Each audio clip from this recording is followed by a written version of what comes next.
Hemos invitado a Paul Coca, quien es analista político, para hablar de un tema bastante importante. Estimado Paul, buenas noches, bienvenido a Canal Virgen de Copacabana. Hola, hola, ¿cómo están? Muy buenas noches, muchísimas gracias por la invitación. Es un placer estar acá presente y saludarles a todos y que estemos teniendo un excelente resto de día, por favor. No, muchísimas gracias, los deseos igualmente para usted.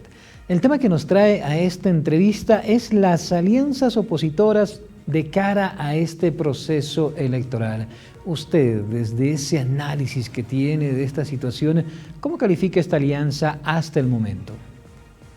Lo primero es lo siguiente, que nosotros nos encontramos con que dentro de la oposición no hay una unidad como tal, todavía no se ha dado eso, sino que no va a haber un solo partido de oposición frente al MAS.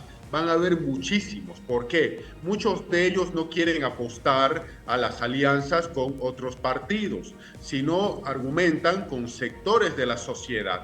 Ahora nosotros nos encontramos dentro de esa línea en que hay un bloque de unidad, llamado también bloque de la unidad de oposición tradicional, en el que está Samuel Doria Medina, Tuto Quiroga, Carlos Mesa, Luis Fernando Camacho, Vicente Cuellar, la agrupación Solvó, Alianza Social Patriótica, que obviamente es un interesante intento de unidad que se tiene que hacer en el país de la oposición para evitar los recuerdos de 20 años de derrotas electorales frente al MAS. Ahora hay un detalle. Claro, la pregunta que todos nos hacemos es la siguiente, y me incluyo, por supuesto. ¿Será que esa unidad de oposición va a llegar así, unida a la inscripción de alianzas y sobre todo a la inscripción de candidatos, que eso va a ser en el mes de mayo para la elección como tal del 17 de agosto, y esperemos que sí, obviamente, caso contrario, volvemos a la misma historia de hace 20 años atrás, porque cuidado con lo que digo, cuidado que la unidad del MAS sea más real que la unidad de la oposición como tal. Es importante esto que usted nos dice, porque de repente se ha dicho esta alianza, se ha dado esta alianza por parte de este bloque opositor, pero todavía no se ha dicho a la cabeza de quién van a ir, cuáles son las propuestas que van a llevar. Cada uno ha lanzado propuestas por su lado, Tuto Quiroga con las suyas, Samuel Doria Medina con las propias. El mismo Carlos Mesa en un momento empezó a lanzar ciertas propuestas, entonces no se sabe a ciencia cierta hasta qué punto existe esta simbiosis, si van a fusionar las propuestas. Lo último que decía Samuel Doria Medina en conferencia mientras visitaba las citas era que al líder opositor se lo va a elegir de acuerdo a una encuesta que se va a realizar con la población y el que gane la encuesta ese será el líder. Entonces no existe eso, deja ver desde mi parecer que no existe perdón, que no existe esa unión verdadera, sino que están apostando más a quién es más popular dentro de la oposición. Y eso es peligroso, es un juego peligroso para ellos. Lo que pasa es lo siguiente, si hablamos de propuestas, el primer precandidato o posible candidato en presentar un plan de gobierno al país fue Samuel Doria Medina, que él presentó y una de sus propuestas que él está socializando en el país es la de los 100 días con dólares, es decir, él asume y a los 100 días ya va a haber dólares en el país. Obviamente, si hablamos de propuestas, por supuesto, fue el primero en hacerlo. Por otra parte, está la vieja lógica de quién va a ser el candidato a presidente, porque no todos van a poder serlo. ¿Quién va a ser candidato a vicepresidente? Ninguno de ellos se ha pronunciado al respecto. ¿Cómo se van a distribuir las listas al legislativo? Tampoco eso se ha pronunciado. Pero obviamente hay un consenso mutuo en que tiene que haber unas encuestas y el ganador de las encuestas tendría que recibir el respaldo de los demás. Al respecto, Samuel Doria Medina ha sido claro. Si él no es primero en sus encuestas, la encuesta me refiero del bloque de unidad, no va a ser candidato. A diferencia de Tuto Quiroga, que él ha dicho que como sea, él sí o sí es el candidato. Pero también nosotros nos encontramos, por ejemplo, con un Tuto Quiroga que ha estado bastante tiempo en Santa Cruz, ha estado trabajando, haciendo alianzas, tejiendo redes, ha estado tejiendo muchos actores sociales para él, pero contra el tiempo. ¿Por qué? Porque va a aparecer Luis Fernando Camacho en Santa Cruz, que quiera sí o no, va a cambiar obviamente el nivel de votación del departamento cruceño, que es la región más opositora de Bolivia. Entonces aquí nos vemos que esa metodología de las encuestas va a ser interesante en la medida que todos los actores políticos absolutamente respeten las reglas del juego. Carlos Mesa ha dicho que no es candidato. Hemos visto a Vicente Cuellar, que él ha dicho: yo, si no soy primero, yo apoyo al que esté arriba. Samuel Doria Medina absolutamente ha dicho lo mismo: si él no es primero, va a apoyar a quien lo esté. Entonces ahí nos damos cuenta de este aspecto. Pero si hablamos de programa de gobierno, ojo, no es lo mismo dar ideas sobre qué se tiene que hacer en el poder, en el gobierno, a lanzar un plan de gobierno. Y el primero que lo hizo con nombre y apellido de ese bloque de unidad es Samuel Doria Medina. Es importante porque de repente él se está perfilando de cara a estas encuestas, generar ese populismo en las personas y que cuando salga la encuesta oficial para ver quién va a ser el líder opositor, él pueda ocupar ese lugar. Entonces, tratar de no preocuparse adelantándose a presentar un plan de gobierno es parte de la estrategia que se está utilizando. Esta alianza de este bloque opositor, porque existen más opositores que no están junto con ellos, ¿va a ser de repente quien pueda generar, desde su perspectiva, una segunda vuelta con el oficialismo?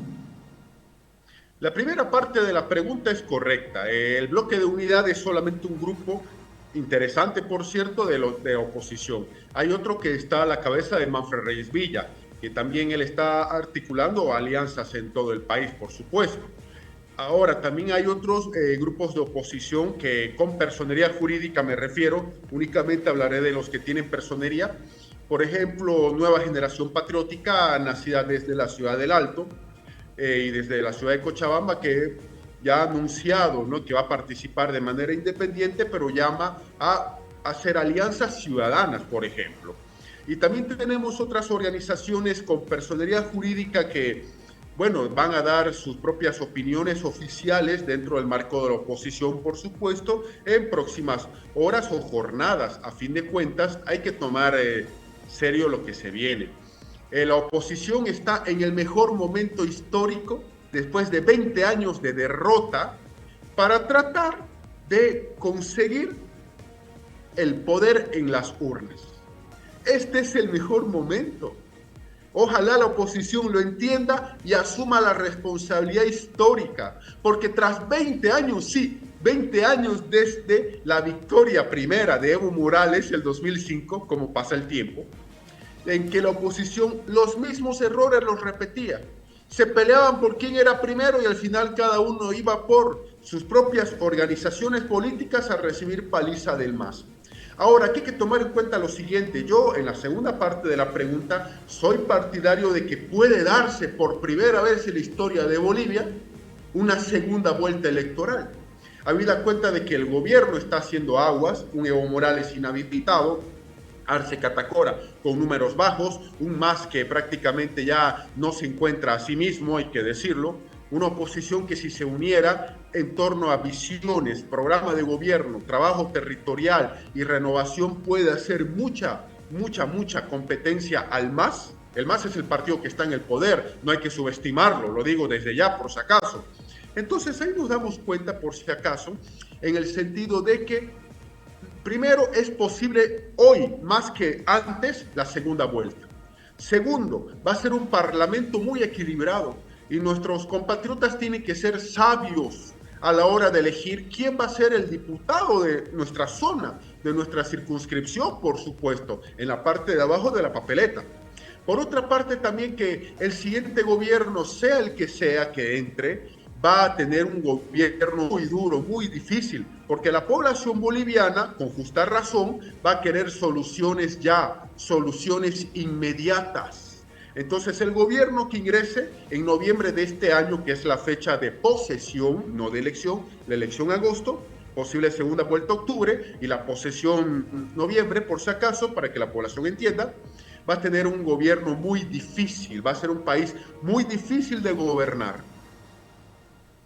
Es importante todo lo que tú nos dices, es importante que quien está queriendo aceptar el reto para presidente, entienda y esperemos que sepa bien en lo que se está metiendo, porque el país le va a exigir, no le va a pedir, al próximo presidente le van a exigir soluciones al tema del dólar, de los hidrocarburos, al tema del litio, que todo este acontecer social que estamos viviendo pueda transformarse a partir de esa fecha tentativa. Noviembre es la fecha tentativa en la que el país está depositando sus esperanzas. Es interesante lo que dices, sí, puede que después de 20 años la oposición logre dar, como se ha visto en otros países de América Latina, la tendencia de que regrese la oposición al poder. Estamos hablando de que puedan ser presidentes. Estimado Paul, muchísimas gracias por tu tiempo, por tu análisis, por todas estas impresiones. Nosotros quedamos pendientes a una próxima cita, a una próxima oportunidad.